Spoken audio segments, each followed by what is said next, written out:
সপ্তম শ্ৰেণীৰ ছাত্ৰ ছাত্ৰীসকল তোমালোকক অইল ইণ্ডিয়া লিমিটেডৰ ফালৰ পৰা অইল দীক্ষাৰ প্ৰকল্পৰ জৰিয়তে আগবঢ়োৱা পাঠ্যক্ৰম সেৱালৈ স্বাগতম জনাইছো।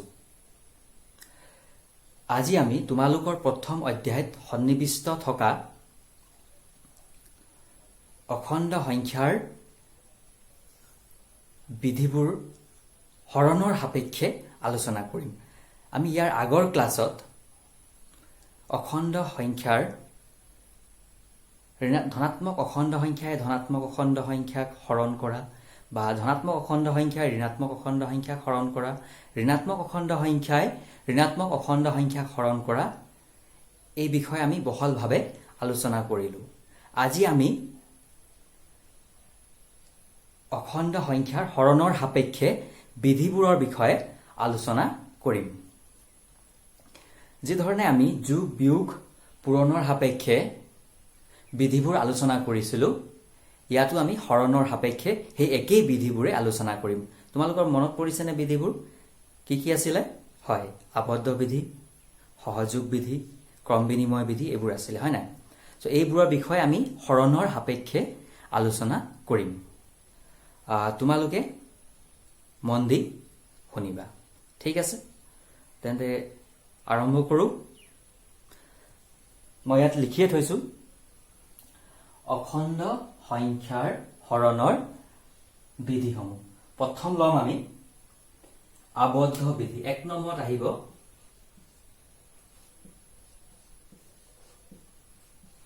আবদ্ধ বিধি। 1 নম্বৰত আহিব আবদ্ধ বিধি। এতিয়া আবদ্ধ বিধি কোৱাৰ লগে লগে তোমালোকে মনত পেলোৱা যে আমি আগৰ যোগ বিয়োগ পূৰণৰ কাৰণে কি ধৰণে আবদ্ধ বিধিটো পৰীক্ষা কৰিছিলোঁ। আবদ্ধ বিধি মানে কি আছিলে, যে আমি যোগৰ কাৰণে কৈ দিছোঁ মই, যে দুটা অখণ্ড সংখ্যা লৈ যদি আমি যোগ কৰোঁ তাৰ যোগফলটো আকৌ আমি কি পাওঁ? অখণ্ড সংখ্যাই পাওঁ। বিয়োগৰ ক্ষেত্ৰতো আমি তেনেকেই কৰি চাইছিলোঁ, পৰীক্ষা কৰি চাইছিলোঁ।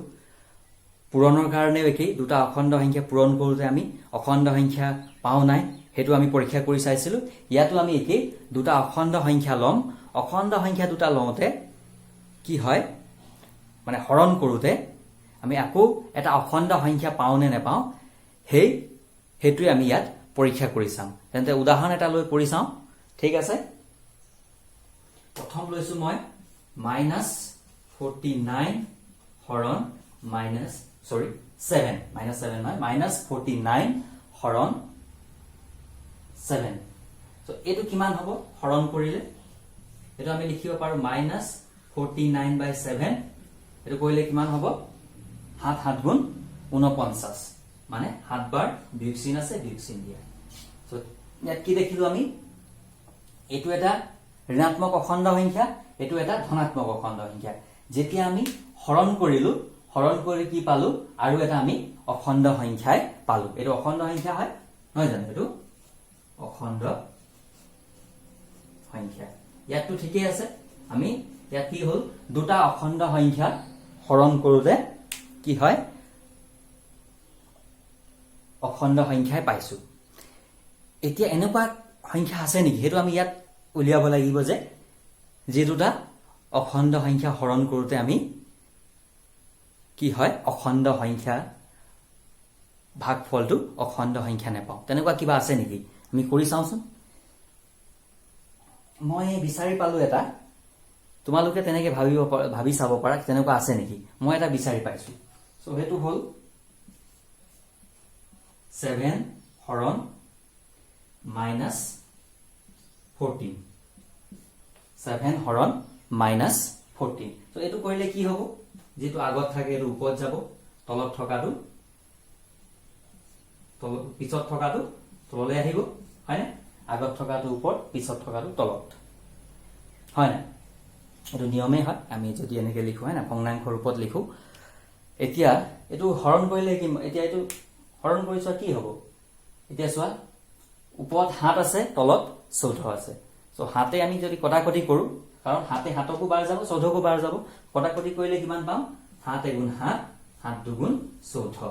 মাইনাছটো আছে, 1/-2 মানে এইটো আমি এনেকৈ লিখিব পাৰো -1/2 এই -2 তলত থকা ওপৰত থকা একেই কথা এইটো মনত ৰাখিবা তোমালোকে জানাও চাগে তথাপিও মই মনত পেলাবৰ কাৰণে তোমালোকক এই কথাটো কৈ দিছো এই -2 ওপৰত লিখা তলত লিখা একেই কথা কোনো তাত সমস্যা নাই ঠিক আছে এতিয়া ইয়াত কি হল -1/2 এতিয়া এইটো অখণ্ড সংখ্যা হয় নে নহয় তো আমিতো অখণ্ড সংখ্যাটো এনেকুৱা আজিলৈকে পোৱা নাছিলো হয় না -1/2 তো আমি অখণ্ড সংখ্যা হয় বুলি আমি পোৱা নাই কাৰণ অখণ্ড সংখ্যা মানে কি হয় যেটো আমি অখণ্ড সংখ্যা বুলি ক'লে এই সংখ্যা ৰেখাটো মনলৈ আনিব লাগিব শূন্যৰ ধৰি ঋণাত্মক হয়নে তোমালোকৰ মনত আহিছে নে এই গোটেই অখণ্ড সংখ্যাৰ যে অখণ্ড সংখ্যাৰ কাৰণে যেটো সংখ্যা ৰেখা আছিল হেতু তোমালোকলৈ মনলৈ আহিব লাগিব তাতটো আমি কোনো এনেকুৱা ধৰণৰ সংখ্যা পোৱা নাই তাৰ মানে কি এটো এটা অখণ্ড সংখ্যা নহয় হয় নাই বাৰু তোমালোকে ভাবাচোন এটো অখণ্ড সংখ্যা নহয় সো আমি ইয়াৰ পৰা কি বুজি পালো যে ইয়াতো ঠিকই পাইছিলো আমি দুটা অখণ্ড সংখ্যা হৰণ কৰি অখণ্ড সংখ্যাই পাইছিলো ইয়াত আমি আকৌ অখণ্ড সংখ্যা পোৱা নাই তোমালোকে আৰু তেনেকে ভাবিব পাৰিছানে ভাবি চাবা যে আকৌ তেনেকুৱা ধৰণৰ আমি সংখ্যা পাও নে নাপাও এতিয়া কথাটো হল ইয়াতো অখণ্ড সংখ্যা পাইছো ইয়াত অখণ্ড সংখ্যা পোৱা নাই যদি আবদ্ধ বিধি হবলৈ হলে সকলো সংখ্যাৰ ক্ষেত্ৰতে এই বিধিটো মানি চলিব লাগিব যে দুটা অখণ্ড সংখ্যা হৰণ কৰোতে অখণ্ড সংখ্যা ওলাব লাগিব বেলেগ সংখ্যা ওলালেতো নহব হয় নাই বাৰু সো ইয়াতো আমি বেলেগ সংখ্যা পাইছো ইয়াতো অখণ্ড সংখ্যাই পাইছিলো কিন্তু ইয়াত আমি অখণ্ড সংখ্যা পোৱা নাই সেই কাৰণে কি হ'ব ইয়াত মন দিবা যে অখণ্ড সংখ্যাবোৰে কি হয় অখণ্ড সংখ্যাবোৰে হৰণৰ সাপেক্ষে আবদ্ধ বিধি মানি নচলে কাৰণটো গম পালাই নহয় কাৰণ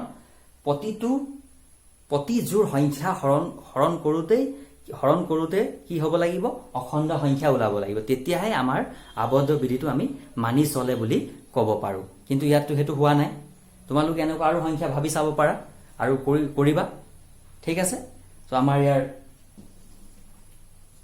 কি ক'ব পাৰো আমি মন্তব্যটো কি দিব পাৰো যে অখণ্ড সংখ্যাবোৰে হৰণৰ সাপেক্ষে আবদ্ধ বিধি মানি নচলে বুজিব পাৰিছা ঠিক আছে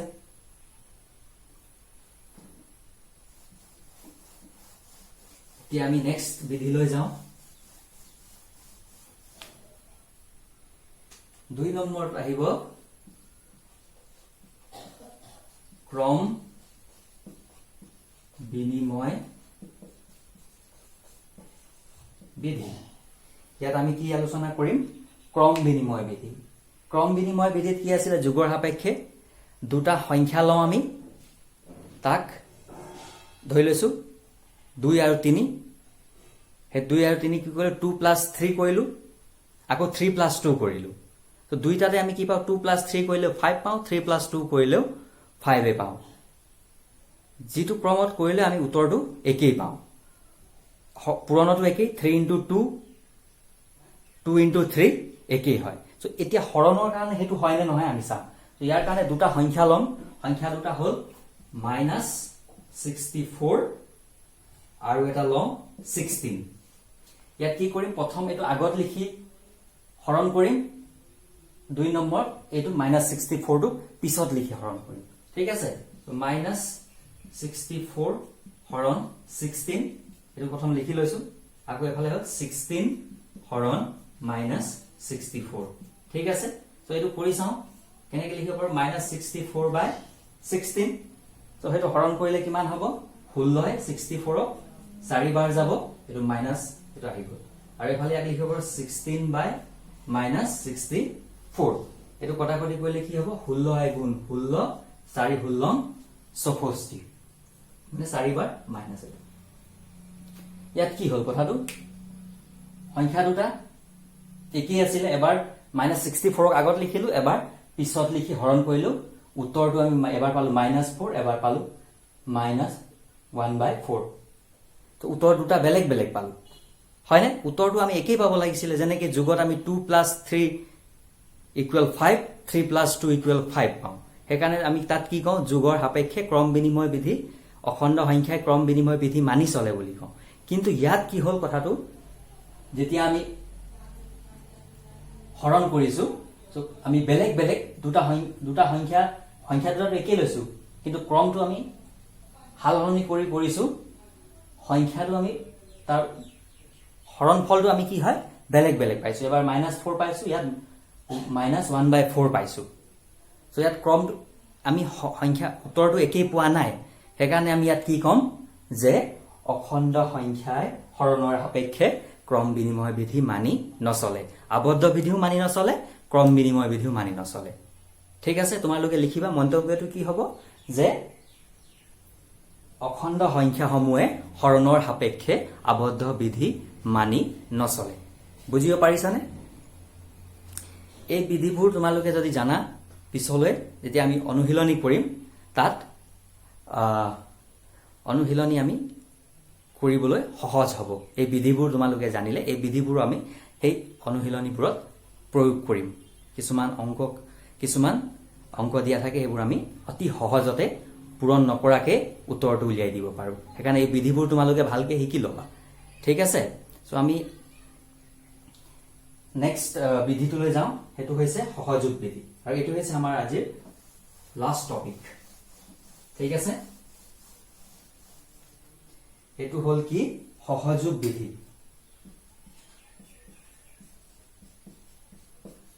সহযোগ বিধি